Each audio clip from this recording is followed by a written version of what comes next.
10 years ago, gates opened up in the entire world, unleashing monsters and beasts beyond anyone's wildest imaginations. However, at the same time, the awakened started to pop up, superhumans with incredible abilities. These awakened became hunters, and the monsters were their prey. It was proven that together they could overcome everything.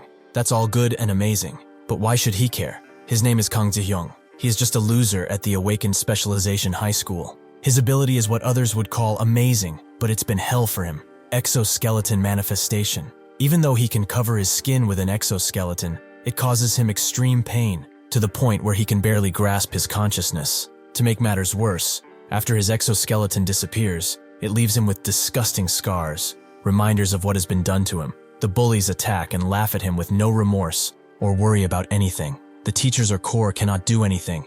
These bastards are S-rank awakened, who receive very special treatment from the government. The reason Jihyoung is enduring all of this pain despite everything is because of his mother, who runs a food shop. His dad died when he was only 5. When she asks how school is, he says that it's fine, because he can become a hunter if he graduates. That is why he endures. Even if he will be a C-rank hunter because of his ability, his income will be small for sure, but then they will be able to live somewhere better. All he wants is to see his mother rest and stop working so hard for both of them. On the 15th, it's his mother's birthday, a special occasion. That is what he thought anyway, until the fuckers at school beat his mom into a vegetative state. They all say it was an accident, even his lawyer. They coincidentally came to their restaurant and started harassing her, the white-haired bastard promising diamonds if she sat next to them. His mother pulled her hand away, and that's when she accidentally tipped his phone over. Before she could ask how to repay him, he immediately impaled her with his spikes, and they didn't stop there. He knows how these fuckers are, all right? This was not a coincidence, nor the rage of their abilities. It was a bunch of demons who took the only thing he cared about in this world. Later that day, while the bullies were out on a monster hunt, the purple-haired one wondered if it was okay how they beat up that lady within an inch of her life. What if she actually dies? The main bully comes out of the portal and tells him to stop caring. They are young enough to be protected by the law, and they are also S-ranked awakened. Also, does he honestly think this is the first time he's doing something like this? Suddenly, Jihyoung appears, asking why they did it. He approaches slowly, but they can't hear him, prompting Jihyoung to scream, "Why did they torture his mother?" The main bully feigns ignorance. He did not know that it was his mother. She actually looked really young despite being the mother of such a loser. He impales Jihyoung with a diamond spike and notes that he almost flirted with her. What a disaster that would have been for him. Jihyoung doesn't care about this spike. He grips it tight and takes it out of his chest, allowing the exoskeleton to take over. He does not want to give up his revenge, prompting the main bully to summon a dozen or so more spikes and skewer him like a fish. Just who does he think he is, charging them like he can do something? Has he forgotten that he's a loser? Jihyoung surprisingly continues to move, even if he looks like a lost spirit. Adamant on revenge, he still moves. Since he's so adamant about it, the main bully tells one of his friends, Thor, to just zap this guy. With one mighty look, he strikes Jihyoung with extremely powerful lightning that makes him fall to the ground, presumably dead. Since they have dealt with him, the bullies get on their merry way, but Jihyoung suddenly grabs the leg of the main bully and asks where he's going. The main bully has had enough of him already, so he protects his fist with solid diamond and begins bashing Jihyoung's head again and again. If he's so fucking mad, he should have been there to protect his worthless mother. Why is he getting mad at him for? Even if these punches take most of Jihyoung's teeth out, he still bites the hard rock, showing that he will not let this matter go no matter what. Suddenly the bullies see something in front of them, a blood gate. Thor thinks of reporting it right away, but the main bully tells him not to, as he has come up with a brilliant idea. Jihyoung tries to get up, but his body is failing him, allowing the main bully to send him flying into the blood gate. Before disappearing, Jihyoung vows on his very soul that he will kill them. He will make all of them suffer, like they did to his mother. The main bully tells him to try, if he can even get out, that is. Jihyoung hits the ground quite harshly, but that's not his main concern right now. The blood gate is a phenomenon in which a gate turns blood red, and no monsters come out of it. Not much else is known about it, the reason being that if one enters the blood gate, they do not come out alive. Inside, thousands of monsters and freaks circled around Jihyoung, ready to rip his tender flesh apart. They immediately get busy, and Jihyoung experiences something worse than death. He can feel every part of his body being cut up, chewed, and mauled. Even his red eyes are not safe. Even when he is only bone, the pain persists, not allowing him to pass. These blood gates are a mystery, but new research has proven that those who enter them become monsters themselves. With no warning, Jihyoung begins regenerating from a single piece of his skull. His entire body becomes flesh again, and the mana inside of the gate overtakes him. This is another extremely painful process, but Jihyoung doesn't care. His human parts still remember. When he thinks of his mother, memories of what happened come flooding back to him, of the pain he and his mother suffered because of those bastards. It infuriates him so much to the point where he begins to drool like a rabid dog. The transformation takes him even further, fueled by sheer hatred and sorrow. Along with the memory of that bastard being alive, Jihyoung goes beyond a normal transformation and smashes the ground beneath him. This grabs the attention of the beasts, who thought that they were done with him. But Jihyoung has come back from the dead, driven by revenge. The beasts immediately rush him again, but this time, Jihyoung is able to defend himself and take on these lost souls in order to get out here. Time passes, and on an important TV broadcast, 3 S-ranked hunters are being interviewed. They are famous for their kindness, and do volunteer work pretty often too. This is, of course, the bully group, with the main bully saying that they still feel the same way even now. They find joy in helping. The interviewer then asks him about his outrageous incident, where he hurt an innocent civilian 5 years ago. The bully starts letting out some crocodile tears, saying that was his close friend's mom. He was just a student, and because he could not control his abilities, something horrible like that happened. He apologized to him dearly, but he has not been able to get in touch with that friend since then. He hopes he can apologize once again. Suddenly, the door in front of him slams open and flies straight into his face. He manages to block it, now brandishing his usual cold expression, and everyone runs away as they see the monster. Before the bully can do a single thing, Jihyoung flies towards him, with a punch that cannot be blocked. In the heel of the blood gate, Jihyoung fought for years, or he thinks those were years. He lost the passage of time as he continued to slash through the beasts until he got out, and now he has had his revenge. The main bully is knocked out before the others can even realize it. Jihyoung still remembers how he mocked him to try and get out, but he actually got out, and now they are all fucking dead. Surprisingly, the main bully is somehow still conscious, and tells these two to kill him quickly. Thor strikes Jihyoung the same way he did in the past, but this time he's not even fazed by the attack, and slashes Thor's head clean off, surprising the others. They really shouldn't be. However, Jihyoung only came to have his revenge. The other bully uses his dirt abilities on Jihyoung, who allows it. Soon enough, he is engulfed in a coffin of dirt, but he immediately gets out and grabs the bastard's jaw. With one swift motion, he takes it off, making him wriggle on the ground like the worm he is. This annoys Jihyoung, so he shuts him up with 2 quick slashes, which allows the main bully to punch him right in the face before he could fully turn to him. But surprisingly, cracks form in his diamond because of the strike. Seeing this, he plans to eliminate Jihyoung for good, so he summons thousands of diamond spikes and launches them directly at Jihyoung, mimicking what he did in the past, only at a much larger scale. However, this time, Jihyoung is not the little boy he used to be, but a demon sent from the fiery pits of hell, adamant on revenge. The main bully knows that this is not over, so he covers the upper half of his body in diamond and begins pummeling Jihyoung again and again, once again mimicking the past. Jihyoung once again catches his fist in his mouth, allowing him enough leverage to strike the bully straight in the chest. He continues to bite down on his fist as he is doing so, and the bully becomes horrified, prompting him to summon a gigantic diamond spike, which he successfully impales Jihyoung with. But at the sacrifice of his arm, he tries to get out of there as quickly as he can, but he is suddenly impaled by one of his own spikes from behind, and Jihyoung closes in with a few more in his hand. The bully screams at him like a child, to get away from him, to leave him be. But that's the last idea in Jihyoung's mind now. He begins torturing the bully with his own spikes, putting him through what he went through daily because of him. The bully asks who he is and why he is doing something so horrible to him. In response, Jihyoung rips his bone exoskeleton off his face, and the bully remembers. Now he knows. They always used to play around with him in high school. He is that worm. Jihyoung feels that it's time to end this, so he starts beating the bully with every ounce of rage within him, until he finally impales his mouth with the sword on his hand and ends his life. All of them have suffered now, some more than others, but Jihyoung's revenge is complete. Before all of this, he went to visit his mother, and was distraught to see that she is still in the same shape as last time, and not a bit better. He has achieved his purpose, but why is this rage still boiling inside of him? Before all this, in the same mountain area that he disappeared, another portal popped up, with a group easily taking care of the monsters inside. They all congratulated their healer, who was new in the group, and it was her first time in a dungeon.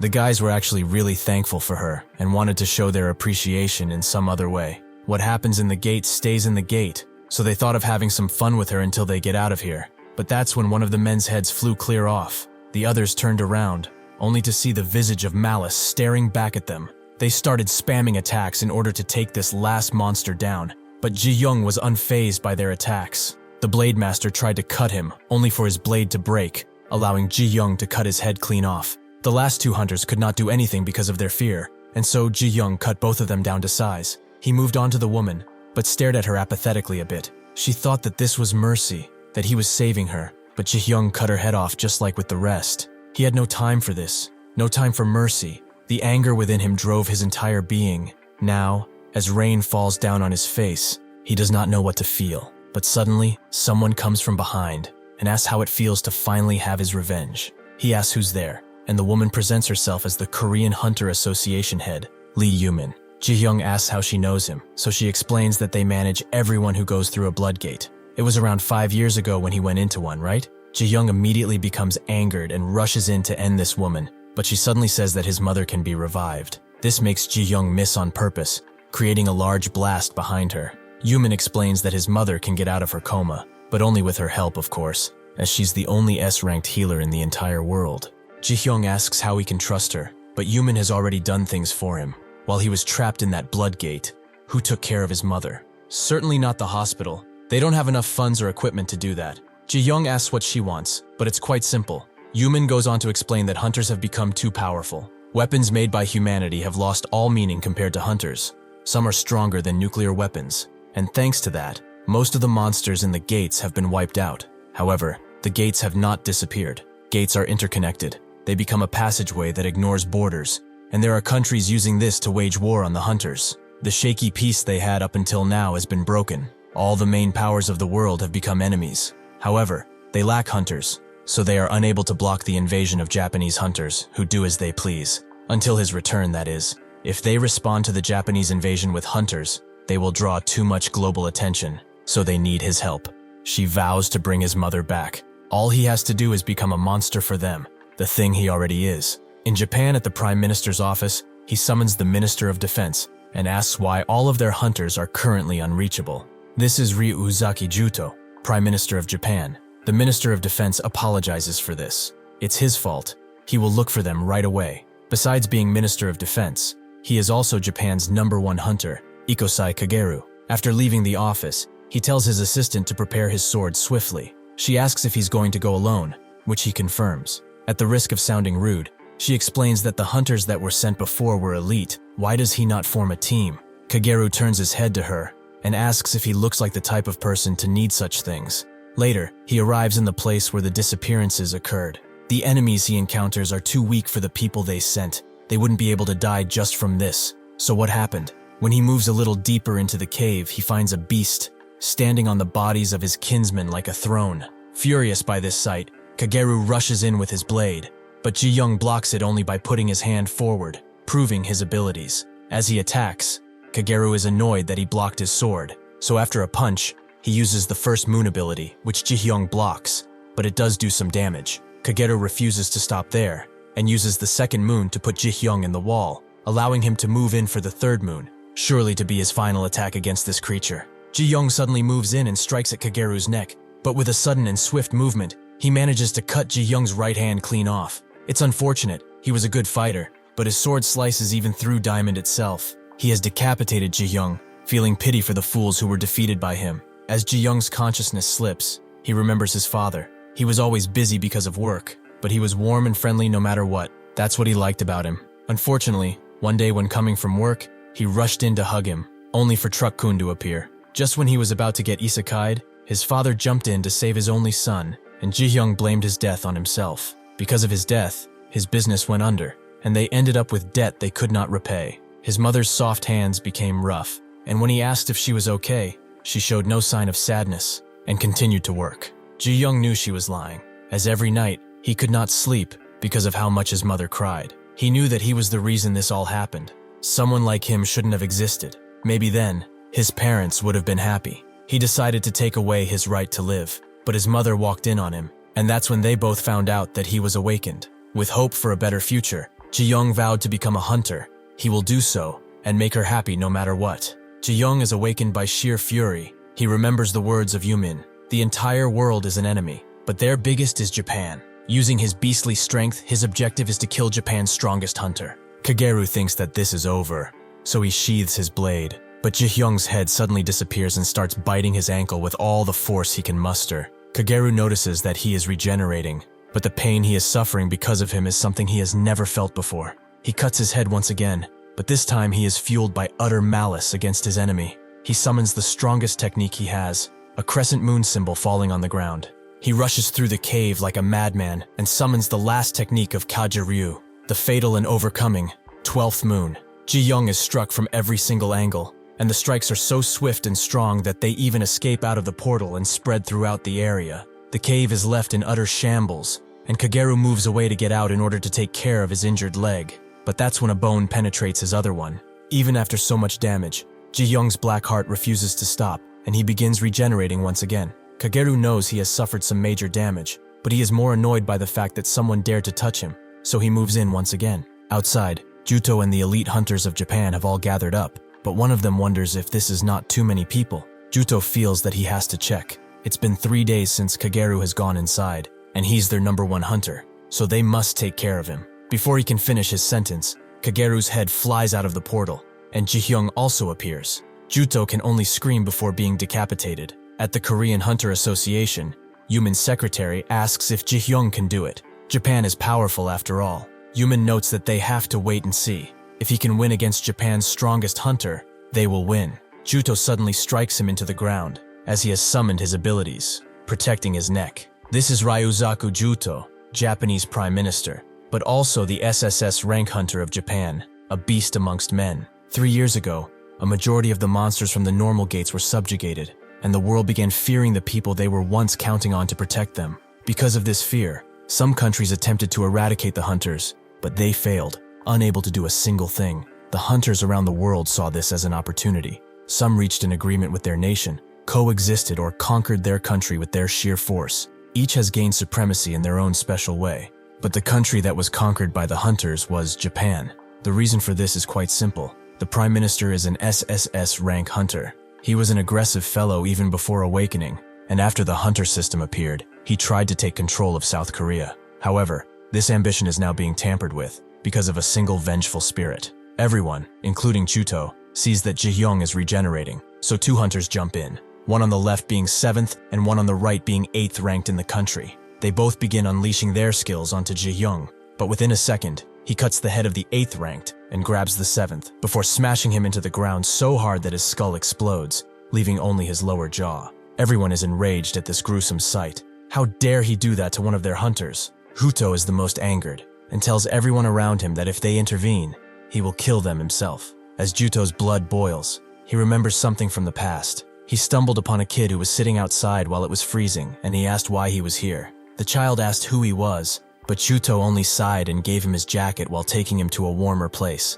As he was doing that, he asked what his name was. The child looked at him with his feverish eyes and said that he was Kageru. Juto brandishes a demonic appearance as his transformation overtakes him, and he punches Jihyoung, who manages to block his attack. But the next time Juto attacks, he goes straight to Jihyoung's hands and straight into his chest, before taking his face off cleanly. Jihyoung still refuses to die, but Juto blasts his entire body with hot magma, seemingly burning him down to the bone. Everyone is surprised by Juto's strength, but he does not care. He goes to pick up the head of his prodigy, only to hear something coming from behind. That something is Jihyoung, who is slowly regenerating back into the beast that he is. Juto remembers when he eliminated all of the resistance they had in Japan. He apologized to Kageru for making him do something like this, but this was not the end. They have barely managed to conquer Japan, and now they are going after South Korea and China too. He might actually die next time, so if he wants to stop here, he completely understands. Kageru told him that he was the only one who looked at him when he was dying on that street, and he is going to pay him back no matter what. However, there is something he wishes from him. When everything is done, can he call him his father? Juto felt that this was a close-minded question. Even without asking, he is already his precious boy. Having had enough of this charade, Juto summons an entire volcano. The people around him only safe because the woman next to him has ice abilities. As Jihyoung stands in front of the volcano, it bursts abruptly, and Juto synthesizes his entire body, vowing to make every single one of his cells disappear. With a single command, Jihyoung is swarmed by heaps of melting lava, burning his flesh away completely, but he finds the strength to jump away from it, and reach for Juto. Unfortunately for him, this has only proven to get him in a worse situation, as Juto throws him right into the center of the volcano while summoning extreme amounts of lava. Everyone gets away as the volcano gets bigger and creates a shadow on the entire city. Even while constantly being burned, Jihyoung continues to reach for Yuto, his soul not recognizing the pain that he is in. Juto summons Haname to his side, who immediately uses her freezing abilities to make the surface of the volcano rock hard. Jihyoung will now melt in there for the rest of eternity. In South Korea, at the Kyumkang Guild, a woman is working very hard to bring the bully back from the dead, who manages to be reawakened, even after being left in such a sorry state. While Juto lets the hunters return, only allowing a few to stay besides him, Jihyoung is annoyed and starts moving his hand up and down constantly. Apparently, this is not the first time he has experienced this kind of hot magma. The blood gate was filled with it. This experience is something he has been through tens of thousands of times. It's nothing for someone like him. However, even if he can get out, the pain does not get any less easy. He grits his teeth to bear it and props himself on the hard surface using his feet, allowing him enough leverage to hit his head again and again on the surface. Haname notices that the demon has gotten out. They cannot get rid of his rage so easily. Yuto notices too, and tells Haname to take the other hunters and run away as far as they can. Once again, he goes into his final form and lands so harshly that it makes Jihyoung recoil back. Haname is worried for him, as when he started to conquer Japan, he was overdoing it. Hundreds of scars were strewn across his body, and the magma regeneration could not catch up to his injuries. Juto told her that amongst the great hunter nations like America or China, their country is the weakest. If they cannot absorb South Korea soon, there will be no survival for their country. Haname came closer and told him that many of their hunters would die in the process. But Juto told her he would just fight more if that was the case. Even if his body becomes pure ash, he will protect his country, one of the few things he cares about. Within a second, he jumps towards Jihyoung and strikes him into the side of the volcano. He then grabs him by the neck and throws him forward, but Jihyoung manages to land on his feet. Juto does not stop there, however, as he summons another river of magma and sends it straight into Jihyoung, who tries to block, but is unable to. With him incapacitated, Juto jumps at the very top of the mountain and lands down with extreme force, making the entire volcano rumble and smoke. Haname tells everyone to leave, as Juto has told them to do so, but they refuse. They have all received tons of help from him on the personal level. They have all vowed to protect him with their very lives. Inside the volcano, Juto drags down Jihyoung to its fiery depths, disintegrating everything he was or ever will be. With this task finished, Juto has won. Unfortunately for him, Jihyoung's vengeful spirit refuses to let go, so he rises once again. Only this time, he knows who to aim for. The world took his loved ones away, so he will do the same to others. He grabs Haname even if she freezes him and drags her into the mountain, making Juto prepare a mythical strike, and the other hunters descend too. Juto tries something, but he can't strike like he wanted to because of his wife, so he grits his teeth and uses only one hand to cut Jihyoung's grasp on Haname. This is exactly what Jihyoung planned, as he turns around and cuts Juto's head clean off, this time unable to reattach himself. Every single hunter with them begins attacking the almost completely frozen Jihyoung, and sure enough, they shatter him into tiny pieces. Haname is safe and sound, but Juto has died in the gruesomest way possible, his face stuck in an expression of pure anguish. They don't have time to mourn their loss, as Jihyoung rises once again, his wicked soul emanating from within him with pure malice. As he approaches Haname, she goes completely crazy, but after a while, she wakes up in bed with her husband. She had the worst nightmare ever, but Yuto comforts her, as he's here. After she kisses him, she sees the reality of the situation. There is no coming back. Her mind broken, everyone around her dead. Haname chooses to take her own life, and frees herself along with her husband. Jihyoung has won, but his thoughts only wonder about his next victims. He returns to the portal, the only home he knows now, and eagerly waits for others to come. At the Kyumkang Guild, the woman who revived the bully, who is called Taesu, tells him not to overdo it. He was the only one with mana left within him, but even then they barely managed to save him. His friends are a different story. Taesu knows they barely had any mana in the first place, but he knows what happened. The little worm that he used to play around with when he was younger escaped the blood gate and killed him. He will never forgive that bastard. This is Kyumkang's guildmaster, the S-rank hunter, Han Taesu. Reports say that he's only S-rank, but that appears to seem untrue. After a while, the woman releases the seal on his ability, so he assembles all the members of their guild. Everyone bows down to him, and the head of the intelligence team, Han Kyung-chan, notes that the monster he searches for has moved to the gate after the Japan massacre. Taesu doesn't care about that. He just wants to kill the bastard, and eradicate him from this world. With that in mind, Kyung-chan vows to find him and present his head on a silver platter. But suddenly, Taesu cuts his head off and begins absorbing his power. The others ask what he's doing, and Taesu goes on a rant about Kyung-chan. At first, he was the vice president of the Korean Hunter Association. When they absorbed that 3 years ago, he was able to dominate Korea. Additionally, his ability was S-rank telekinesis, which seems to work quite well. Nobody knows how to react as he crushes one of his subjects until he spills blood everywhere. The woman who healed him asked if what he was doing was wise. His ability is more of a curse than anything. Taesu feels the opposite. It's actually a blessing in disguise, and with the help of his subjects, he is able to get stronger and stronger. 1528 members have gathered at this place, perfect for Taesu to boost his power and enjoy himself. After a while, the ground is littered with corpses, and Taesu enjoys absorbing their powers. He's loving every second of it. The woman asks if this is enough, but Taesu denies it, as that worm killed the SSS rank prime minister. This is not nearly enough. He must kill that bastard no matter what, so he's going to Russia, where he will have a little feast. Yumin welcomes Jihyoung back and begins the healing of his mother right away. Her S-rank healing restores damaged cells one by one using mana. It will take a pretty long time, but she vowed to save her. After she finishes today's session, she gets out and tells Jihyoung that his mother will wake up in a week if she continues like this. She suddenly falls to the ground, Jihyoung noting that this must cost a pretty big amount of mana. Why is she going this far for someone like him? Yumin grabs his hand and notes that he has to survive no matter what. She attempts to heal his hand, but he rejects it. However, she saw something from all of this. His beastification has progressed within the blood gate. Ever since the gates first appeared, 15 years ago, all other gates have slowly begun turning into blood gates. Since he has escaped, however, the change has picked up the pace, and as a result, all of the gates worldwide are turning into blood gates. The mana flowing from these gates is giving him strength, more than he can imagine.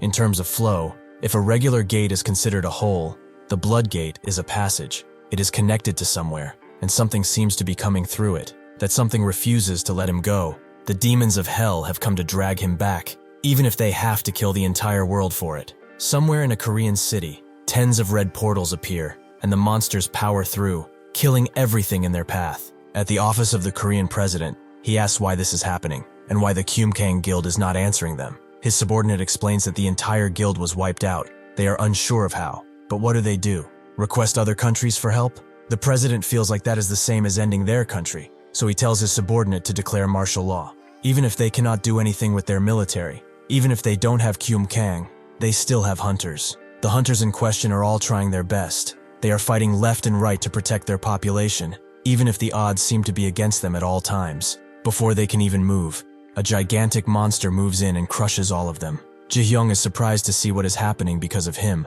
with Yumin asking what he will do. Just when a woman is about to be killed by the same gigantic monster, Jihyoung moves in and saves her.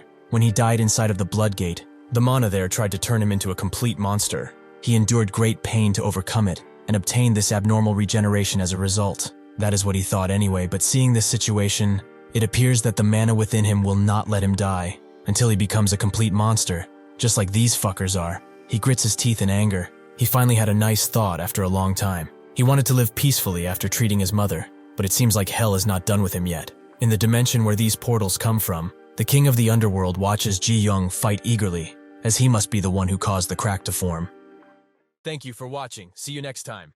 Jihyoung has promised Yumin that he will kill all of the monsters that come out of the blood gate in exchange for the healing of his mom, who already agreed to this. She will move her to the association's underground bunker, so he should fight hard with all that he's got. While he does just that, Jihyoung seems to recognize these beasts, as they also appeared while he was in the blood gate for an entire 5 years. He knows that there's a limit to how many monsters can come out of one gate, even though it's a disastrous amount still. He has killed all monsters nearby. If this continues like this, he will finally be able to live happily with his mother. Suddenly, he gets shot through his thick skull by none other than the army, which has come to the rescue a tad bit late. One of them asks if what they are doing is right, as that thing did not kill any people, but only the monsters coming outside of the gate. The company commander does not care. That thing is the cause of this entire situation. They will just tie him up until hunter support finally arrives. Jihyoung can only wonder what they are talking about before he gets pummeled by the tanks. All the while, everyone else continues to shoot him.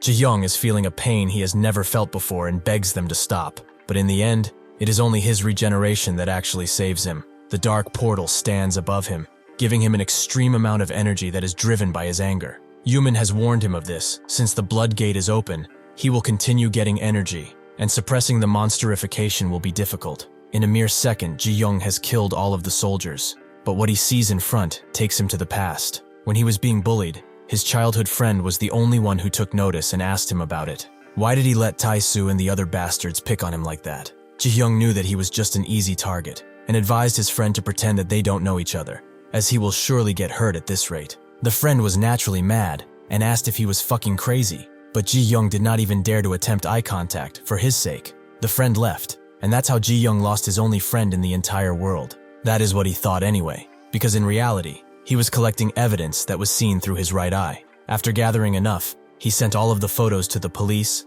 the education office, and several news agencies. Unfortunately, the corruption already ran far too deep, and the next day, he woke up with his right eye taken from him. He finally gave up, and decided not to go to school with Jihyoung anymore, for his own sake. Jihyoung was extremely mad. He knew that it was Tae-soo and his bastard friends. He would make sure that they paid the final price. The friend grabbed his clothes tightly and told him to never attempt such a thing. He does not know what he just went through. Jihyoung asked him what he will do now, since he has lost his ability, but the friend told him not to worry. There's nothing much to live for anyways. He will just sign up with the army. Now, Jihyoung holds the same friend he lost contact with in his blade, causing him to shake and scream out at this cruel world. The monsters take notice of his roar and charge in to eat him, but Jihyoung begins to cut them up out of sheer anger. Even if more portals appear, even if he is outnumbered, Jihyoung can only see the rage inside of him. At the president's office, they see that another monster is fighting the ones coming out of the blood gates, the same one who took out the Keomkang Guild and Japan's Prime Minister Noblesse.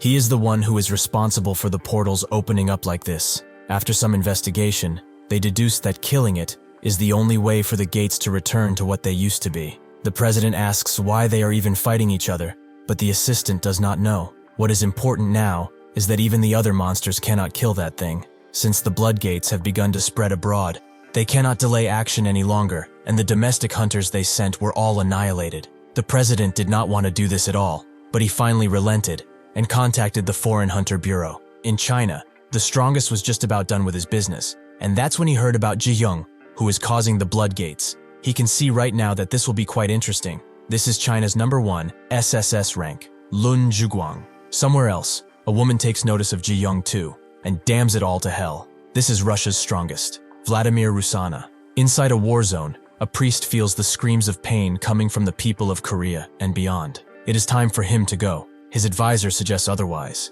If he leaves, the war with Russia will be hard to win. The man does not care for this war, and ends it on the spot with a single strike. With this objective completed, it's time for them to go. This is America's #1, the most powerful SSS ranker, Stephen Lucas. Jihyoung has spent 5 hellish years inside the Bloodgate, fighting monsters and only doing just that. He had to suffer extreme conditions, as he could not eat, drink, or even sleep. He faced a constant struggle just to survive, but all the while, he was completely dead. Every time he lost rationality, the monsterification tried to turn him into a beast. But each time, Jihyoung remembered 2 important faces. His own mother, who has suffered, and most importantly, the face of the fucker who was responsible for her suffering. This is how he prevented his monsterification. He channeled his anger into it, but has his resolve weakened because he finally got his revenge? That's not it. It's the mana from the Bloodgate that has gotten stronger. Controlling it has become much more difficult. Because of that, he has committed a sin and killed people, innocent people, who had nothing to do with this. In a form of atonement, Jihyoung has decided to avoid the gates and kill all the beasts around them. But even so, he wonders if this is enough for him to forgive himself. Suddenly, his head is split into 4, and as his eyes fall down, he sees a familiar figure. The year that the gates appeared was at the end of it, and Christmas was in full motion. A priest was conducting his usual ceremonies and prayers, but that's when the gates began to spread around the church. There were no hunters to face the beasts, so the priest urged everyone to evacuate and leave quickly. However, through his will and prayers, he reached an awakening right there and then, allowing him great power. This church was the biggest in America. It had 100,000 believers gathered, and only 138 were lightly injured. Even if the situation seemed dire, the amount of deaths was 0, because Stephen Lucas had saved the day. He was the first SSS rank in the world, and at a young age, Jihyoung truly admired him. That same hero is now right in front of him.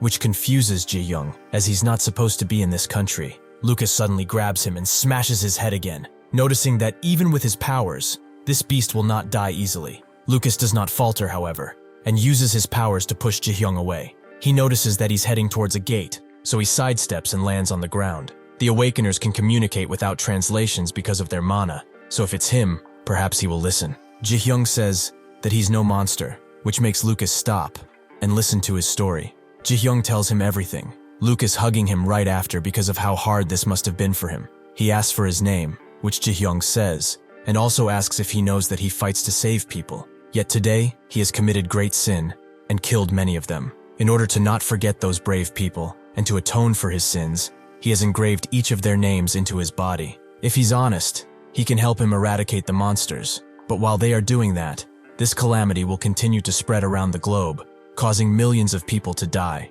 He apologizes for not being able to rescue him, even though that is his purpose. But this must be done for the betterment of everyone else. He will forgive his damned soul, but his flesh must die immediately. Yumin continues to heal Jihyoung's mother while watching what is happening. Rusana is amazed that Lucas bastard just killed everyone and then left for Korea. Was he really saving all of his power up until now? One of her soldiers tells her that they have lost 80% of their forces. They cannot hold the front line, and at this rate, the American hunters will surely overcome them. Rusana damns it all again if they could just capture that fucking Arctic monster. Suddenly, Taesu appears inside of her impenetrable fortress and says that he can catch it for her. The Arctic monster was the first SSS-ranked monster humanity has ever faced, and with its appearance, the Russian Arctic base got wiped out in one swift blow. The Russian government was ignorant of the gate and the monster that came from within it before, but it mobilized all of their forces afterwards to no avail. In the end, they used half their nuclear bombs in order to deal with the threat. However, not only did the monster not die, because it was not damaged with mana, but due to the radioactive residue, Russia's north became an uninhabitable land, filled with monsters. Afterwards, in order to recover the exorbitant amount of cash they spent, they declared war on America. Rusana recognizes the man in front of her.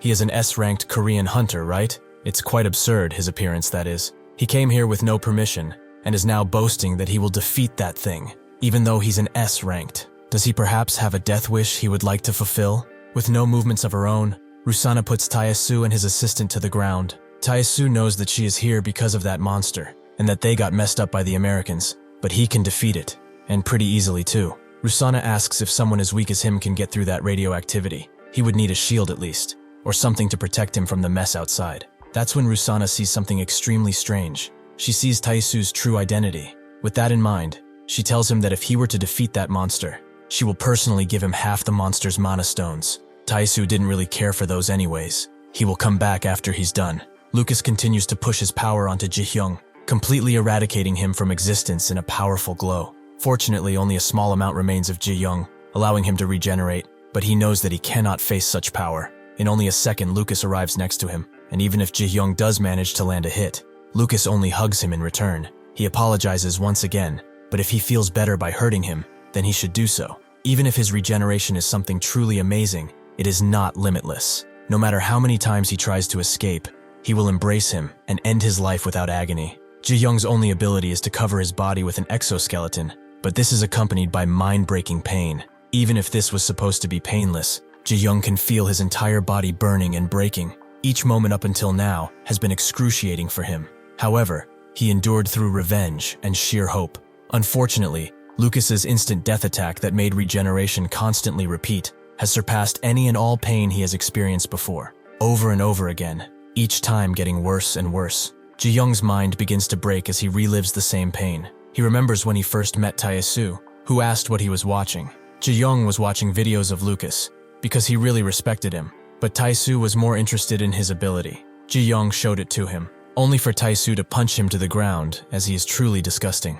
Now Jihyoung wonders only one thing: why must he suffer so much? Who has he wronged? And what has he done wrong to receive such punishment from people who do not even know what it is like? Why must he go through the same pains over and over again? In his mind, he damns his creator and everything that he has ever created. A fragment of his consciousness still has morality. It tells him to stop. As if they live, innocents will die in their stead. Their mother is sure to live again, and that should be enough for them, right? Jihyoung fades this last piece of morality by telling it to fuck off, and the portals around him suddenly begin to give him a ton of energy. Lucas is powerful because he has faith, but Jihyoung has become powerful because of the world that has abandoned him. He strikes once, his power emanating throughout the city like a warning for those around it. He has managed to pierce Lucas, which a broadcast drone sees. Somewhere safe, his son watches and prays that his father comes back safe. The buildings around the area begin to collapse, but Yumin doesn't care. As she pushes to completely hear Jihyoung's mother, she knows that she's overdoing it, but she pushes even harder, causing her to fall to the ground and vomit a dangerous amount of blood. Even if she has suffered great damage, the treatment is complete, and Jihyoung's mother wakes up from her deep slumber. In Russia, Tae-soo gets the information that Jihyoung is fighting Lucas right now. That bastard really has some guts, but their situations are quite similar. Jihyoung has absorbed the mana from the Red Gates, which Lucas feels is extremely ominous. But even so, he will accept all of his pain and forgive him for his sins. Jihyoung has had enough of his preaching, so he pulls out his blade and slashes Lucas, who disappears into thin air. He explains that most times, having someone who listens to your troubles can help a ton, so he shall be that someone for him and listen to his every worry. Lucas puts his hand through Jihyoung's skull, who takes this as an opportunity, and cuts his arm off as it's lodged within. This causes Lucas to retreat, and even if Jihyoung was extremely damaged, the pain no longer bothers him. His mind is filled with the thought of revenge. The hand lodged within him breaks open his head, but Jihyoung still charges, while Lucas notes that after getting this ability, he constantly hears sounds, the cries of people in pain, the suffering of famine, illness, or other calamities, the shouts of pure agony from those who hope to be saved. Normally, not even he could bear something like that, but he also hears other sounds, sounds of hope, of support, and of happiness. The invocations of those who have been saved echo within, and even now, he can hear them. With a single loud clap, he completely eviscerates Jihyoung, but he begins to get pushed back. As Jihyoung comes out with no injuries, Lucas pushes hard once again, making Jihyoung into a pile of blood. But even if 1,000 hands drag him down, Jihyoung will complete his objective and kill this man. He escapes out of Lucas's hands and rushes in, with Lucas wondering if this is truly the only method he can win. He casts a cross on Jihyoung, who becomes completely controlled, and knows that his belief will test him as he rips himself apart. 1,000 words, perhaps many more, begin to flood his mind. Sheer happiness on his face as he mangles himself. Lucas knows that he has him, and he begins chanting like a maniac, driving Jihyoung further into insanity, mangling more and more of his body, until he will be free of sin. Jihyoung realizes what he's doing, and it hurts. Oh, it hurts so much. However, he must fear that man. He knows that he must. Through fearing him, he gains a warmth he has never felt before. He continues to rip himself apart piece by piece, finally realizing what this all means. The respect Lucas is receiving and the faith they have in him all come from fear and from his dirty mind control. He is no saint, but a snake who has deceived everyone. Lucas and everyone else continue to pray as Jihyoung is completely eradicated, all having faith in their Lord and Savior. Tae-soo is having some difficulty with the ice beast, which is annoyingly strong, but this bastard is nothing compared to that American bastard. If he cannot kill something like this, he can't kill Jihyoung either. He pushed even further because he had vowed that he would kill that bastard with his own hands. Nothing remains of Jihyoung, but through his sheer spirit, the gates revive him, allowing him to sneakily attack Lucas with his ribs. Unfortunately, Lucas has noticed him, so he picks him up and crashes him into a building so hard the entire thing cracks. Jihyoung lands down in the sewers, where his mother is for some reason, and wonders if the thing in front of her is really her son. Jihyoung sheds a tear as he sees his mother, who slowly remembers what happened when they found out he was awakened. He promised to her that he would become a hunter and let her have an easy life, but she didn't want any of that, and considered his ability a curse from the devil. Judging by how he looks now, it seems like her theories were right. She begins to run away from him, but Jihyoung doesn't get why. He's her sweet son, she has nothing to be afraid of. He rips himself apart and grabs her hand, causing her to fall. Jihyoung knows that she's scared, probably because of what envelops him, but he can assure her that what she's seeing now is not him. Blood sprays as he rips himself apart, and his mother also punches him, which seems to be the final nail in the coffin for him. Lucas comes around and sees that his mother is still alive. He has lied in front of a righteous person. He is impious and shall receive mighty judgment. Before Lucas can do anything else, Jihyoung swiftly cuts his head off, letting Jihyoung suffer over his mother. However, something comes out of Lucas's head and goes directly into Jihyoung's body. At first, this does not seem to do anything, but then Jihyoung begins acting strangely, like someone entirely different has access to his body. The woman that took control of his body likes strong men, but hates weak ones, just like the countless men she has killed, because they couldn't accept her childlike glee. So she loved Lucas, to the point that it became an obsession she could not ignore. She wanted him, more specifically, to become one with him. A while later, she awakened her abilities and finally got her wish. She got a skill to become one with someone. With this, she always gets what she wants. This time, a man stronger than Lucas. Truly, this is the best thing that has happened to her. As she gains control of Jihyoung's body, she sees his memories, and more specifically, one where he awoke at night and did not see his mother besides him. She was leaving the house, and he asked where she was going, but she suddenly began to sprint, forcing Jihyoung to run after her, only to get hurt, and his ability to regenerate some of his skin. His mother only saw regret as she looked at the thing behind her, and with no regrets, continued to run. Jihyoung did not stop searching for her, but his child body could no longer keep up. In the end, the only thing he could do is despair and beg his mother not to abandon him. He's her son. She should come back and stay with him. Why did she leave? Was it because her husband died because of him? Or is it because of this filthy ability of his? If he really is a monster, he ought to die like one. With the broken bottle he found, he slit his wrists, but his ability did not let him die, and painfully regenerated every injury. Jihyoung knew that he couldn't die, but he refused to give up. He had had enough, so he began to stab himself in hopes of finally getting his wish. A while later, his mother's conscience got the better of her, so she returned to Jihyoung, who apologizes as he did wrong. However, this doesn't come off no matter what he does. His mother was rightfully horrified, but she judged him too harshly. Even if he is a beast, he is still her son. The woman enjoys Jihyoung's suffering a little bit too much, and since she can move his body now, she begins to dance, only to feel an immense amount of pain only from those movements. The pain she is feeling right now is something that she has never felt in her entire life. The exoskeleton has entered his intestine, and his muscles are twisting, causing his intestines to rip. What's worse is that it keeps regenerating, making it a never-ending symphony of utter pain. Does this man experience something like this every single second? Because of her weakness, Jihyoung regains some control and tells her to get out of his own personal hell, as he will show her another. The woman cannot stand it and leaves, appearing before Jihyoung and pleading for him to listen. Jihyoung instantly cuts her in two and now looks at his mother, undecided on what to do. Out of Lucas's body, a holy light comes out, which emanates throughout the entire area. When Lucas's church was first attacked, the moment he received his powers, a revelation came upon his mind. He saw the disaster that was about to take place. He saw the evolution of mankind.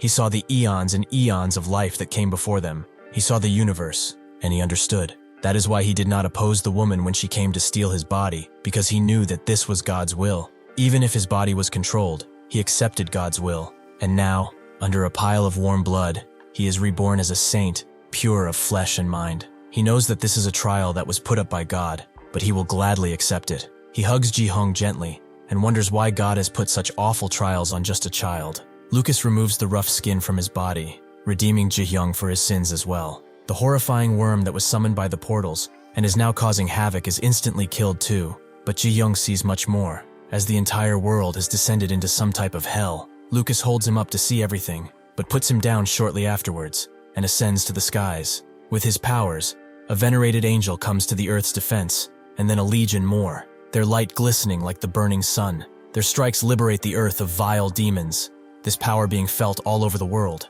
even by those who are not religious. Lucas's son is feeling this the most, as before all this, he told him not to pray today. He knew what would happen because he has the same powers. Lucas hugged him tightly and said that eventually, all parents have to leave their children's side, and when that time comes, the child must stand alone.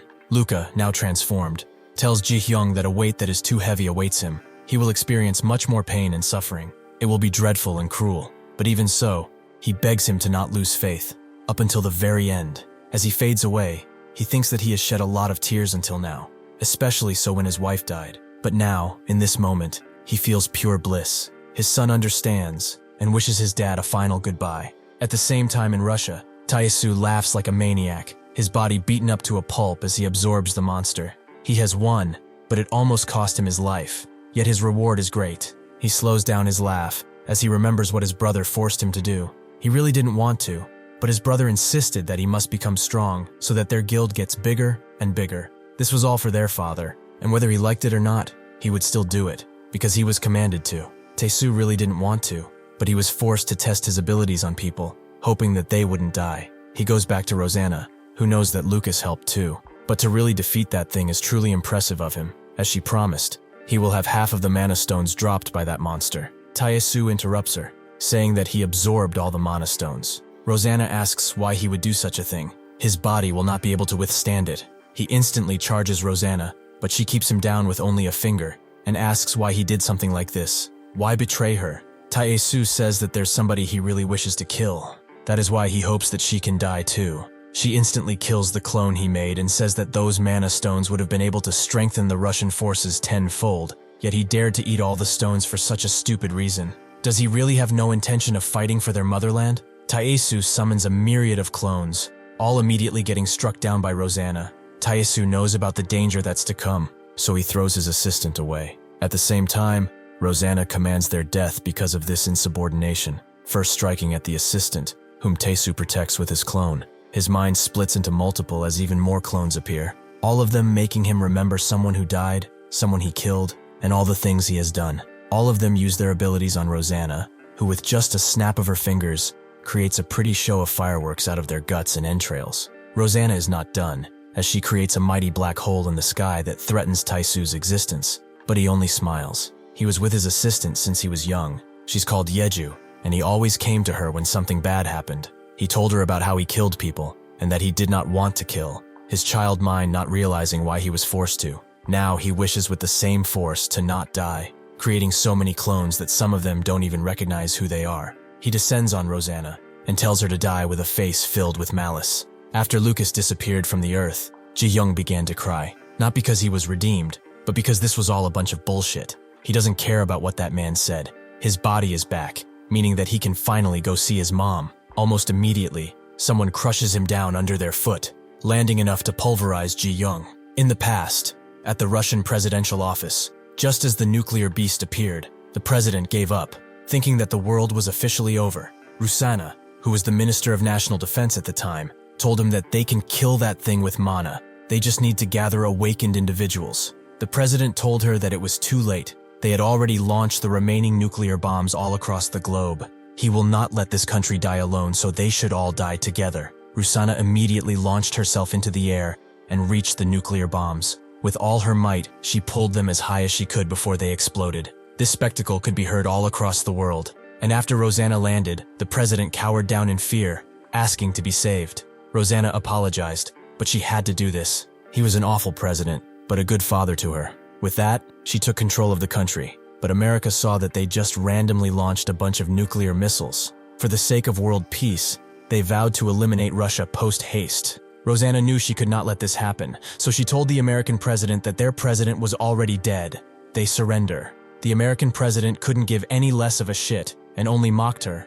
Rosanna's children came in, Medvedev and Elisa. They were both rightfully scared, but at that time Rosanna vowed to protect both of them and this entire country. Rosanna now remembers the promise she made and pushes even further. But even with this, she was already dead for a long time. She just did not realize it. At the Russian awakened residential district, her children wonder if the hunters that went to America will be safe, their nanny assuring them that they will all return soon. Medvedev and Elisa believe that they can fight too since they are awakened, but their nanny tells them there's no need for that. In what seems like a nanosecond, the entire residential area is taken out along with Medvedev. Taesu absorbs his power as he closes in on Elisa, her mind not even realizing what she is seeing or what even happened. Taesu decides to leave. He really doesn't have a need to kill her since their powers are similar. That's when he remembers what happens when he lets someone go. So he changes his mind, and Elisa is sent to see her brother. The hunter that has found Jihyoung is quite interested in him, who falls down and only thinks about his mother. The hunter breaks him again, and then snaps his head in two. He continues to kill him again and again, as Jihyoung screams for his mother, who he finds is rather rhythmic and pleasant. But he wonders, why is a grown-ass kid whining about his mother so much? Jihyoung turned to him and asked if he does not have a mom. Is he really that much of a loser? Since the hunter had his fill, he kicked Jihyoung into a nearby red portal, sealing him to the same fate he suffered many years ago. When his mother woke up, she was swiftly escorted through the underground bunker because it was not safe. Along the way, she got separated from the group, and that's when she saw her son, or what looked like a horrible abomination mimicking her son. She now wakes up once again, Yumin telling her that they are in the annex bunker now. The mother refuses to face reality. That thing truly cannot be her son. Yumin shows her that he is. He is now 23 years old. He got stuck in a blood gate all those years ago, although to escape, he underwent a transformation. After that, he blocked the explosion of the blood gate and has been fighting for the world and in order to save her sorry ass. Even now, he only thinks about her. After being kicked inside, Jihyoung wakes up in his only childhood home, wondering if he really came back. He goes to his mother, but she bears the visage of his bones, making him realize that this is not the real world. He wakes up just in time to grab the opening of the portal, which causes him such great pain and suffering, his body multiplying and destroying itself all at once. He remembers when he asked his mom if she was okay, who confirmed that she was.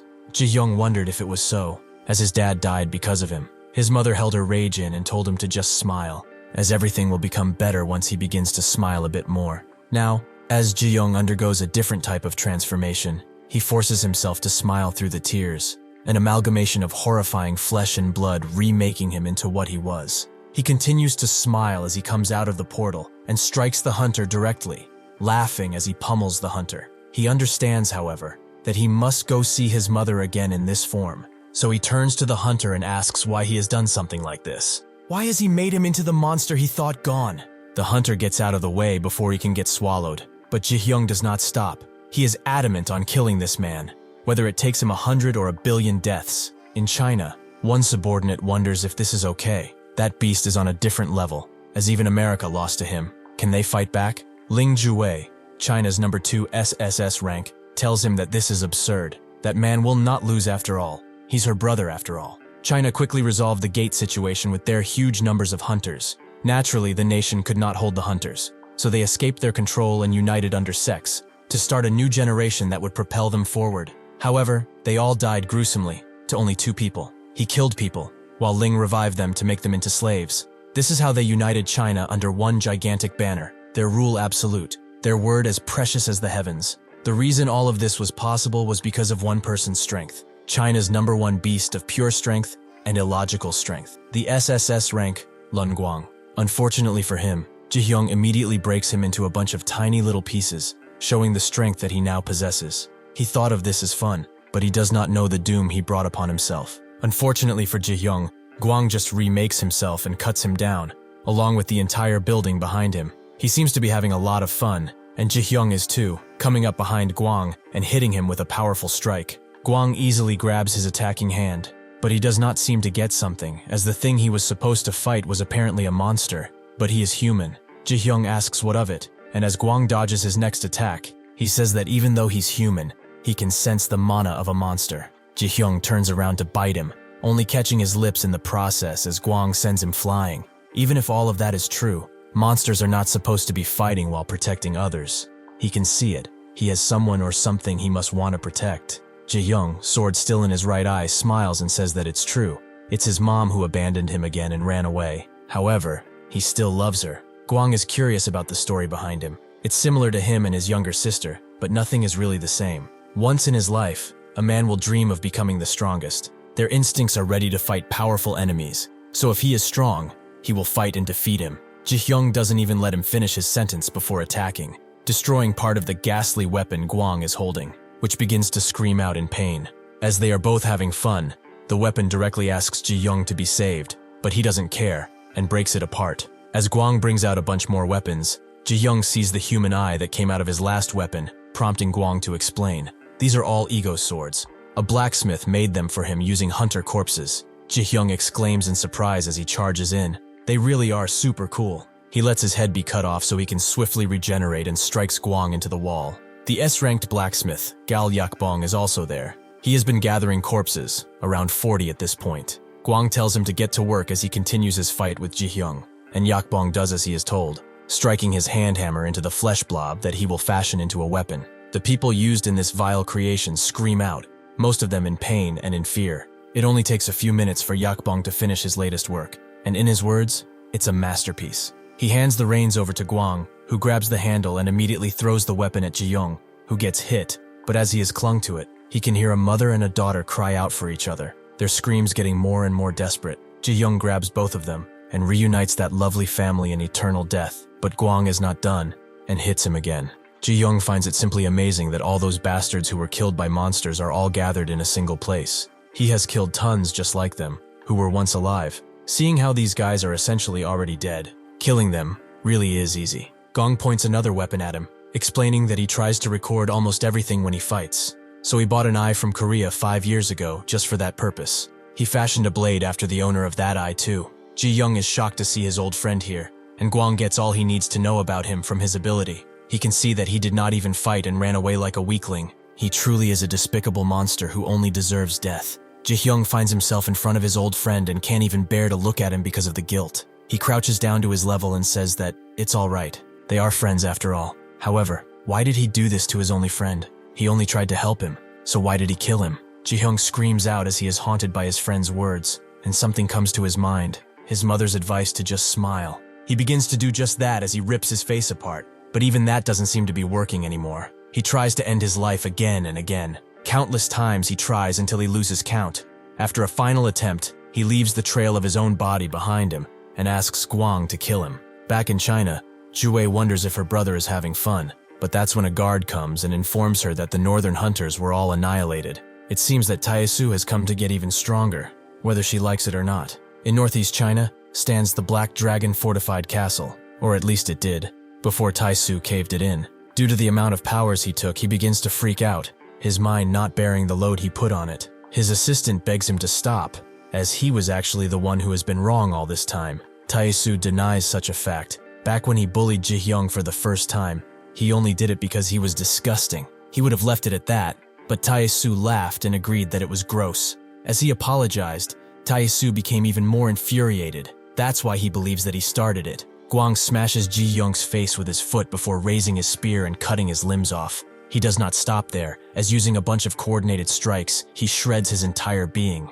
leaving only a measly eye. He throws that into a nearby building too, but this does not stop Jihyoung's regeneration. Gwang cuts him up again, this going on for a while as the bodies keep piling higher and higher. This does not stop Jihyoung, who still smiles as he pushes through the spear and strikes at Gwang, who only annihilates him time and again. No matter how Jihyoung tries, he cannot seem to reach him. Gwang throws him into the ocean with a spear, where Jihyoung feels his lungs fill with water, his eyes diluting and regenerating at the same time. He once again remembers his mother's advice, to smile. Even through his water-filled body, he laughs, but his mind deteriorates further, creating a rage that ushers in a bunch of red portals, giving him a power that he has never had before. Gwang is even more intrigued, but he cannot even react as Jihyoung cuts through his jaw and decapitates him. However, Gwang grabs and puts himself back together before he loses himself, his regeneration perhaps even more grotesque. He crushes Jihyoung again, who comes back and prepares a strike using his new appendage.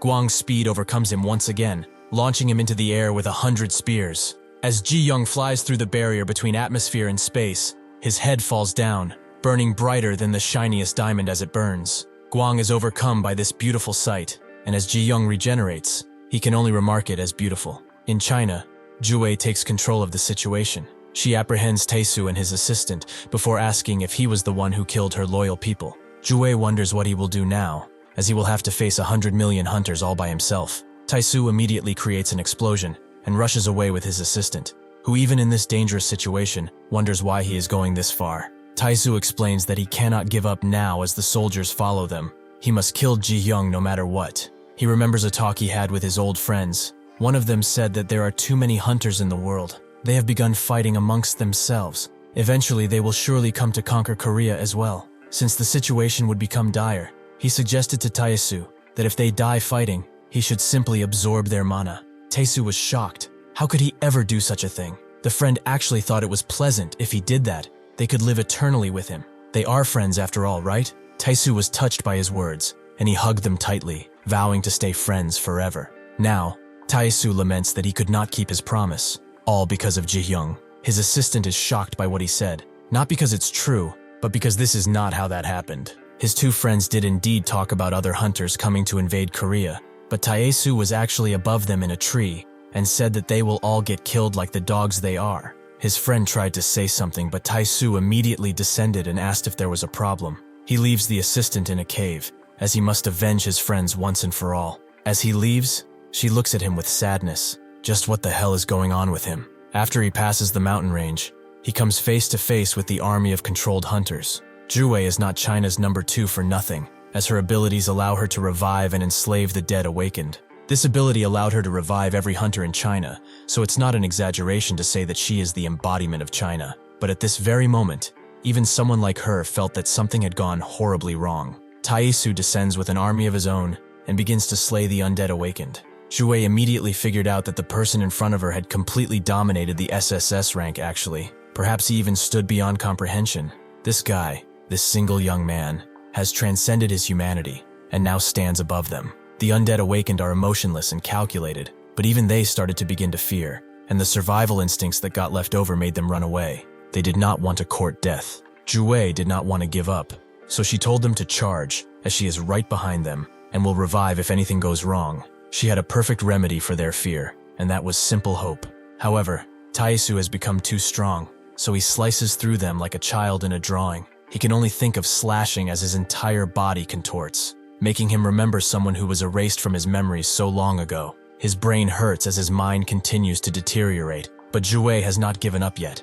She is the Queen of China, and will not lose to a scoundrel like him. Taesu says otherwise, as he cuts her head off within a second, allowing her to remember why she even did all of this. When they were young, the Manhwa sect attacked their lands and completely overpowered them. Because the leader was an SSS rank, Ja Aomen. He wondered why they were still here when this was their territory. Jue's mother called him a bastard, as this is where her family has lived for centuries. Before she could finish her sentence, Aomen cut her head off, and it landed right in front of her hiding children. Jue naturally began to cry at this sight, but Guang wondered why she was crying. Both of their parents died because they were weak. That's the law of nature, right? Jue was surprised that he was not sad, but why would he be? He knew that he's going to become strong, and that he would kill those guys anyway. Now Jue cries just as before, not because she is sad, but because she must have died because she is weak. Almost like reading her mind, Taesu confirms as such as he steals her candy and crushes it under his teeth. Jihyoung immediately descends on Guang,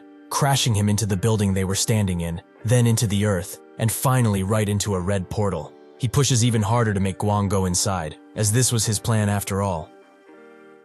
Unfortunately, Guang manages to grab Jihyoung's body before he descends, and applies a deadly poison that paralyzes him. He is shocked to see that he came out of a place like this one. He's truly incredible. This is why he's so strong. He will acknowledge him. Out of everyone he has ever fought, he is by far the strongest. Because of this, he will use this ability on himself for the very first time. His poison arts combine all the world's poisons into this substance, which directly attacks his cells and keeps them in tremendous pain. Now, he can only wonder if he can actually handle it, but Jihyoung immediately slashes back at him, almost as if the poison never got to him. Guang feels a childlike emotion, like when he ate his first candy, or his father's gentle smile. His first duel and subsequent victory, his second, third, ninth, his millionth victory. This feeling is even better than all of those combined. He wonders why that is, so to find out, he fills the entire area with deadly poison that sweeps both of them into it, both smiling like maniacs. Guang remembers when a woman said that she loved him, but he did not get that feeling, even after lying with countless women. The woman was sad to hear this, but promised him that someday, he will feel it for the first time. Now Guang understands what love is. Jihyoung grabs him, and because of the red portal, they both start to merge into one another, both feeling the other's memories firsthand. After the building crashes down completely, Jihyoung is still conscious, but it seems that Guang has been shredded to scraps, leaving only him in this dark hell. His mother watches this as she attempts to walk and thinks of her son. Back in China, Yeju meets with Taesu, who asks why all of this happened. He remembers his father and abusive mother. He raises his fist in the air, but ultimately puts it down. All he wanted, all of this time, was to be loved. He begins spouting gibberish, his mind trying to race in 100 different places. Suddenly, someone appears behind him, a scarred woman holding something. Yeju recognizes her as Japanese hunter Haname, but what is she doing here? It seems that she has heard they are gathering forces to get revenge on Jihyoung. Taesu immediately turns to her and asks if she wants to become his strength, but it's not just her. She has heard that there's a hunter in their team who can bring the dead back to life, so all she wants is for them to save this person. Together, they are Japan's strongest hunters, and they will be of help.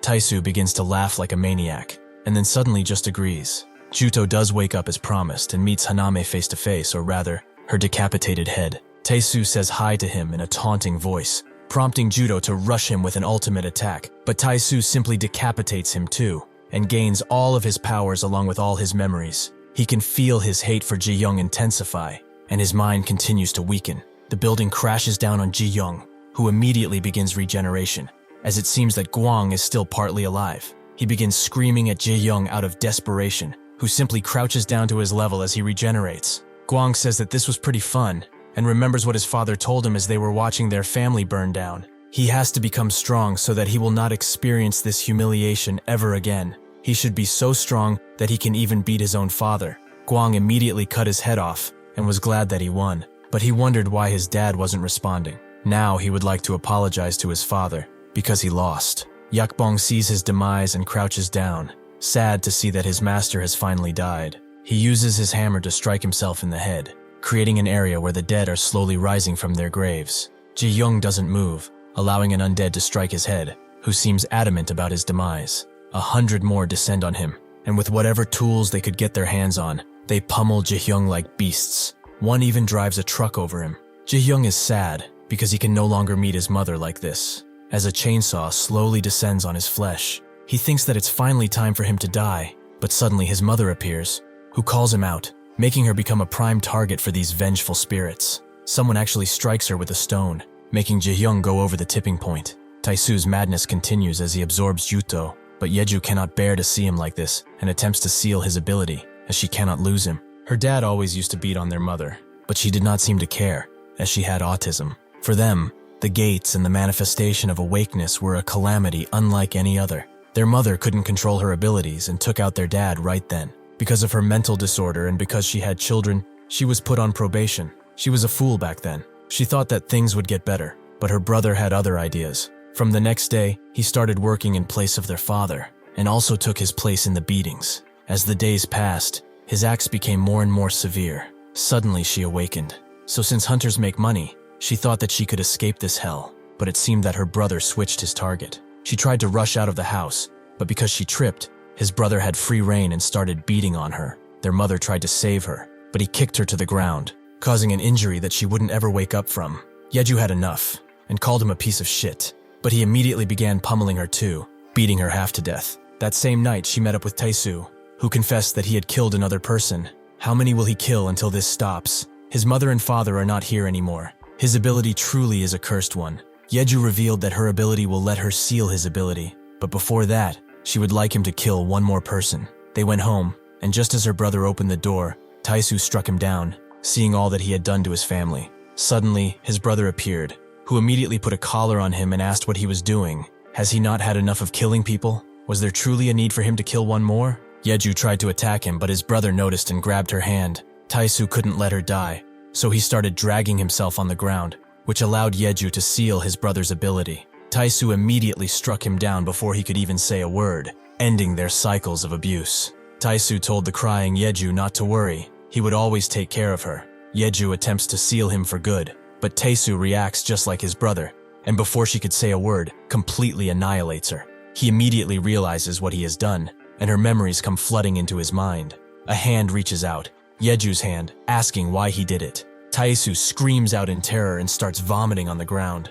Afterwards, he smashes his head on the ground again and again to forget, but this will always be with him. He knows what he must do, so he sends hundreds of versions of himself to search for red portals, and they all begin to close them. This proves impossible at first, but Taisu goes over the limit and actually manages to close the first one. The undead still wish for life, and ask the president to save all of them as they strike Jihyoung's mother. He tells them not to worry. Unfortunately, she cannot do anything, but they are all destined to die anyway. Jihyoung has fully regenerated, and his mother begins trudging towards him. She remembers him not as the demon standing in front of her, but as her crying child, who only wants comfort. She now realizes what she has done, and says that she will always love him. But unfortunately, she does not get to finish that sentence, as Taisu rips her completely in half before taking Jihyoung's head off. He has managed to close all of the gates in the world. The one he's in right now is the last one. He pushes Jihyoung into it and waves him goodbye, as this is the last time they will meet.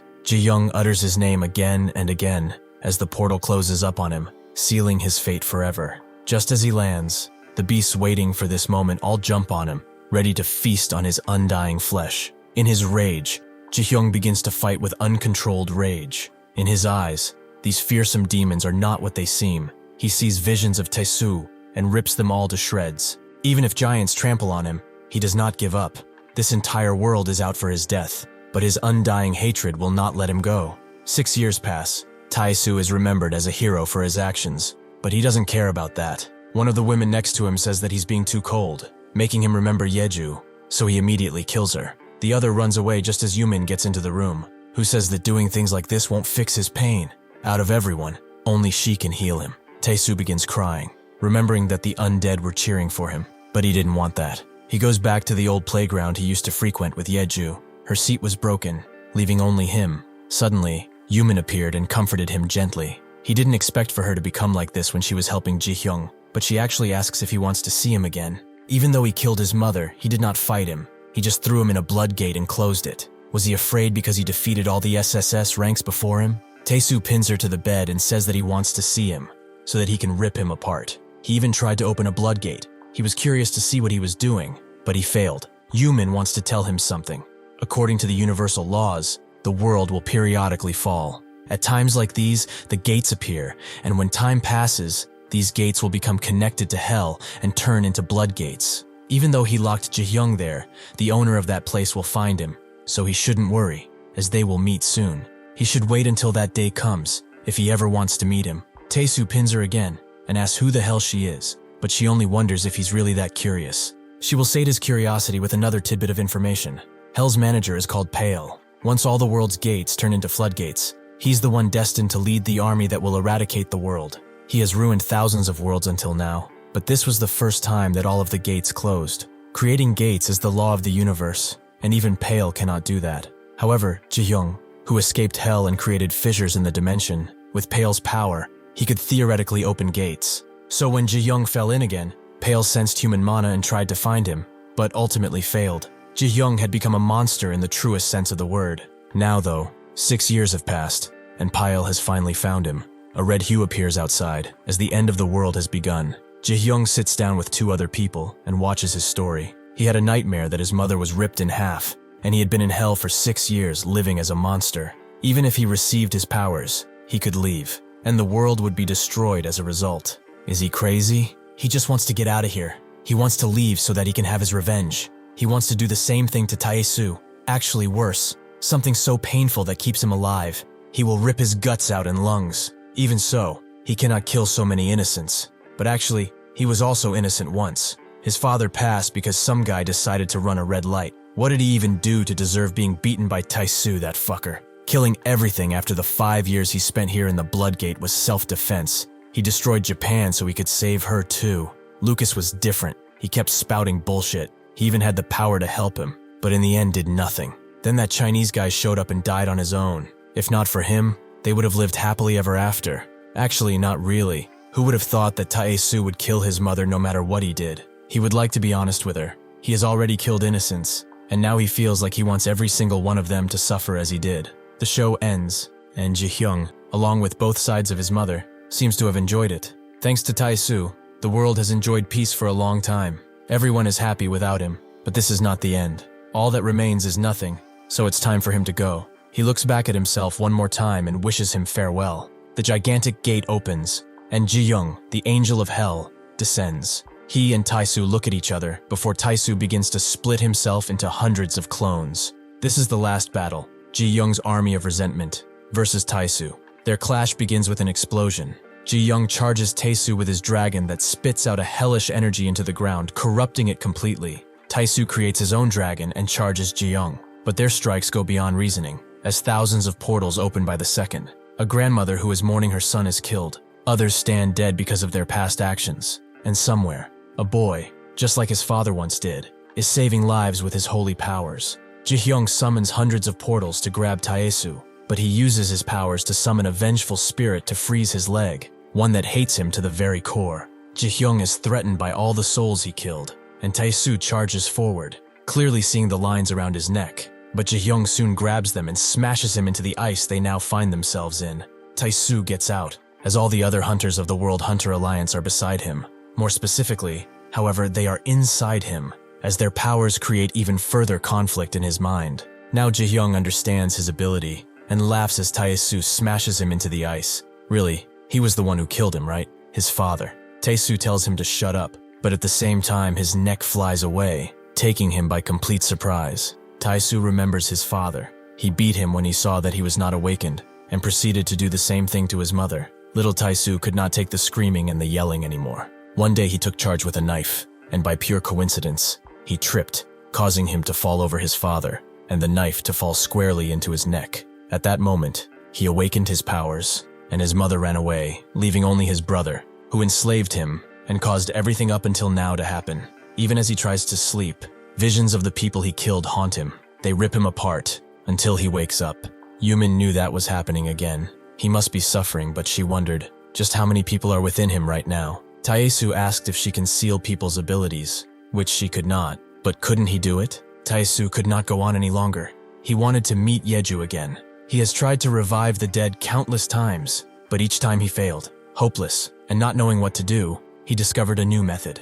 He came to know that time and space can be distorted with the use of gravitational forces. That's right, he can go back to before Yeju's death, and by using gravity, he has experimented with a total of 14,000 abilities. He destroyed several continents, and almost lost his life one too many times. But in the end, he succeeded in turning back time. There was a flaw, however. No matter what he did, he couldn't go back to the period he wanted, meaning he could not go and save Yeju. Why was that so? Did the timeline get cut off because he closed the gate? Something like that is impossible. He needed to find a way, so he tried every method he could think of. Like this, he traveled back in time an infinite number of times, and failed each time. He had enough and stopped entirely at one point. However, now this sadness is projected into anger. This is all because of Jihyoung. He will make sure to kill him before he dies, but he will never die. Using the same power, he regresses to the day of the attack. With this, he can have his revenge. Unfortunately, 24 hours later, he still cannot do anything, even in his 138th time. When he turned back the first time, he cornered Yumin and told her he knew of all of it. Jihyoung, Hell, and Pael. He revealed that he could turn back time. She was the one who told him about all this. But just who is she? Did she know about this too? Yumin denied it. Her ability is to read and heal the flow of life. And as that ability grew stronger, she started seeing a greater flow. From seeing the currents of the air and water, to the gauge of the earth, until eventually she could see the pulsation of the stars. The last stage she reached made her see the birth of their planet, and its demise. She saw the future where Jihyoung comes out of the gate and destroys the world. Either way he puts it, they are all destined to die. Everything is meaningless. That is why she just lived recklessly. However, she never saw anything like what is happening with him now, so Taesu asked how he could trust her. In turn, Yumin asked if he had a reason not to. If she were lying, he would have already turned back time and killed her. Taesu told her to just come up and tell him one thing. Jihyoung, how can he kill him? She told him that he can't, but he still tried. The second and the third time were the same. Things continued like this again and again, until he reached 138th time. Even if he goes back in time and tortures Yumin, she is not lying. Does that mean that it's really impossible to kill this bastard? Unfortunately for him, he will not give up. He learns to control his regression, but he can only go back 6 years, to the point where he killed Jihyoung's mom. Would he stop if he saved her? No matter what he does, a non-awakened person cannot be saved. Even if Yumin were to come, it would be impossible. Now he understands. The only way out of this mess is death. During all those 6 years, he killed all the awakeners in the world and absorbed their mana. And when Jihyoung came out, he closed all the blood gates. This caused Jihyoung to come out alone, and after opening the gate, he instantly destroyed it. However, Jihyoung was too strong for him, and he kept regenerating and killed him every single time. Even if he trapped him into a diamond harder than Anti-Hing in the world, Jihyoung would just destroy it and kill him. Even when he tried destroying the planet, Jihyoung rushes through the planet itself to kill him. He pushed him into a black hole at one point, but he somehow escaped and killed him. This is all because of him killing his mom and putting him in that blood gate, that he's able to do this. As long as those two factors still happen, he will continue to die. He screamed out in rage. But after turning back countless times, he finally realized that what Yumin said was true, that Jihyoung's arrival was inevitable. Once this revealed itself, he lived 6 years in despair, but Jihyoung still came to kill him. He turned back time once again because he did not want to die, but after repeating this, he suddenly realized something. He always moved alone, in this quest to kill Jihyoung. That was the thing. He never opened up about his feelings to anyone but Yeju. But would that make a difference if he stopped trying to do this alone? In this timeline, Taesu did not kill a single person. Instead, he told the story of what had transpired up until now to everyone. From killing Jihyoung's mother to how he traversed time, he spared no detail. Once he was done, he asked for their help. They all coldly walked away. But using his time travel, he gathered knowledge to try and convince everyone. The people he sacrificed to become strong were not just nameless morsels. They all had their own stories and used to live their lives just like him. At the same time, Taesu began having conversations with the mana of those people, who had become a part of himself after he absorbed them. It was like he was talking with his inner self. He wondered how much time had passed already, and how much he had rewound. Once he was done with this, conversing with every single part of his being, he was able to look back and face the choices he had made. He realized the cruelty and gruesomeness he had committed. However, that was also why he could not waste any more time. He did not want to experience such a pain of losing loved ones ever again.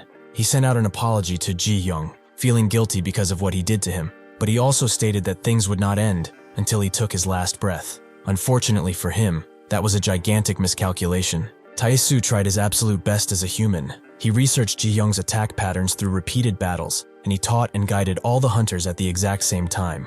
That is how they fought together, and the battle went on and on for thousands of times. But it was all in vain. Yuman's words shook his brain, as in the end, this was all a pointless struggle. He apologizes to everyone, but he cannot continue anymore. Suddenly, however, someone jumps in front of him that he has not seen in a long time, the one who abandoned him, his mother. Jihyoung understands. This is the mother who left him behind. He almost hit her. What an accident that would have been, right? Taesu screams out in eternal pain, as this is all that he can do anymore. His mother had been born from a strategic marriage between a congressman and a judge. From a young age, she was molded to be perfect. It was a cruel way of living, yet she lived without complaint. For her, the truth of life had become one thing: absolute perfection, to be flawless at everything. However, the emotions that she believed suppressed led her to make an imperfect choice when it came to love. She was a college freshman who got involved with a senior at her program, which ultimately led to her pregnancy. She was subsequently ghosted by that senior and also abandoned by her own family.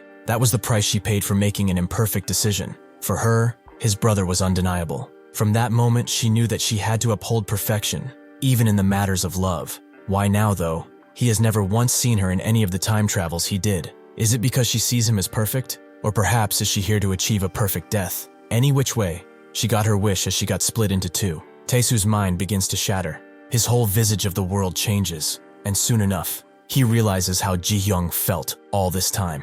He began telling him of everything, the countless time travels, the countless killings and deaths, and of his realization. He won't even think of turning back time. He apologizes, he did something cruel to him, and kickstarted all this mess. Jihyoung asks why he did it, why he killed his mom. Taesu would like to give him a good answer, an answer to justify all of this. But if he's honest, he doesn't know either. Jihyoung cuts his head off, Taesu being able to finally rest after such a long life, but he gets sent back. He realizes that he must have subconsciously turned back time before dying, so he shuts his brain off and cuts his own head off. Unfortunately, he is revived again, so he beats his head with a metal pipe, but the result is the same. He throws himself off a building, yet the result is the same.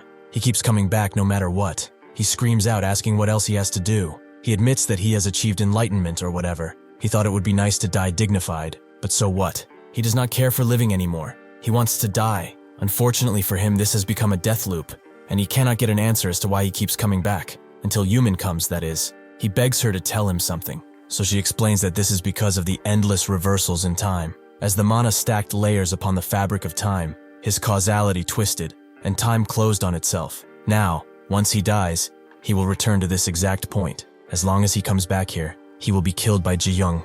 No matter what he does, he will have to understand this is his fate from now on. He will die, endlessly, and forever. Taesu cannot fathom such a thing, and asks who the hell she is. And once she tells him, he can only let out a laugh, knowing that it truly is over. With Taesu's death, Pale summons the legions of hell onto the earth that raze it to the ground, leaving only a red haze all around. Yuman congratulates Jihyoung on a job well done. The administrator of hell, Pael, for an eternal time, had endlessly razed worlds to the ground. He lost any sense of identity, along with any reason for his actions. All that was left was destruction. But suddenly, he felt a wave of loneliness from deep within, so he attempted to create life, but failed each time. He was so desperate that he ripped out his own heart and created a daughter, who would live on as his alter ego. Yuman confirms this to Jihyoung. She is Pael. As he can see, however, she is human. Living in hell was not possible for her, so she was abandoned during birth, outside of the gates around 4.5 billion years ago, in the ravaged lands of the earth. She wanted death, but because of Pael's power, it wasn't possible. As long as they stayed in different dimensions, she would come back to life no matter what. The thing that made her despair was that she could not meet Pyle until the earth was destroyed again. She lived hundreds of millions of years all alone, consumed by loneliness and bitter hatred. He would never understand what people meant to her when she, who lived alone, finally came in contact with them. She fell in love too. She started forgetting about that loneliness. But as time passed, the love of her life left her all alone. This time, she had children too. She saw them have children of their own, and witnessed those children have children as well. She accepted farewells. She met new people, and throughout time she had countless lovers. However, they all died, leaving her alone. The loneliness she thought gone now crept up on her once again. Throughout her life, she endured unimaginable pain, but that was something she could never overcome.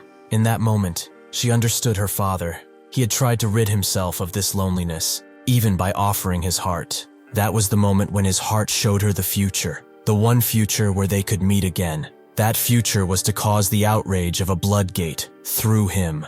The fact that he overcame the monsterification and escaped hell went against the laws of the universe and created a fissure in the dimension. She saw all the possible futures of the world, and only he could do that. Jihyoung asks if she used him, but that's when he realizes his dad, his mom, all his life, was it her doing? She confirms as such, causing him to lunge forward, but with a single touch, she removes his powers, as the future she saw ends here. For his sake, she gave Taesu the most horrible death. He is now stuck in a loop, suffering endless deaths. She is sure he does not understand, but he should not worry, as everything will come to an end now. Yumin knows that once she is in the same dimension as Pale, she can die, and if she does so, Pale will fall too. The day she came to understand his loneliness, she made this decision. She would find him again, burn the entire world down, and with her death, take him with her to end the cycle. Jihyoung is no different. No matter how much he went through, he clung to life because of his mother. That wasn't love though. It was pure and utter loneliness. Love is actually a cruel deception, an illusion to seal the cracks in the soul. It numbs out loneliness but never erases it. It is a curse disguised as salvation. Now though, everything will come to an end, like it should have so many years ago. As she disappears, she asks Pale if he hates her. But how could he hate his daughter, who's also his other half? How could he ever loathe her? Jihyoung stares at this, and wonders what the hell they are doing after using him, his mother and father, and even wiping out the damn world. They get this peaceful ending? What was their reason to do all this in the first place? Because they were lonely? That's some damn bullshit. Pale literally turned him to normal when he had become a complete monster. With that power, he might be able to bring his mom back, and since that man told him not to lose faith, he will make use of their weakness. If they are going to die, he will have their power. He begins eating Pale's heart, and Yumin says that now he's just an ordinary human. There is no way he would be able to absorb Pale's power. Suddenly, however, he does, with a gigantic explosion that threatens to wipe everything away. Yumin screams at him not to do it. Has he not realized that loneliness cannot be rid of without death? Jihyoung doesn't care. He's going to meet his mother again. Yumin sees that he's absorbing all of Pale's power, and judging by his visage, now she understands what this all is. The earth becomes shattered and blows up, the energy taking the entire universe with it, leaving only a skeleton behind. As he wakes up, he cannot remember a thing. What was he doing again? Who is he anyway? Suddenly, his memory comes back. He's the administrator of Hell, Pale. The portal closes in front of him, letting the world regenerate. Pale, for the longest time, had conquered endless worlds just to raise them. He lost all his sense of identity, along with any reasoning. Suddenly, however, he felt a sense of loneliness from deep inside. He tried creating life, but did not succeed even once. In his last attempt, however, he ripped out his own heart and created a daughter, his alter ego. This set in motion everything that has happened until now. The pain and suffering that Jihyoung faced, the needless death at the cost of just one woman, and her bitter loneliness. Pale has been watching Jihyoung for some time, and wonders if he's the one who made the fissure, not even knowing of the cycle they are all stuck in. Thank you for watching. See you next time.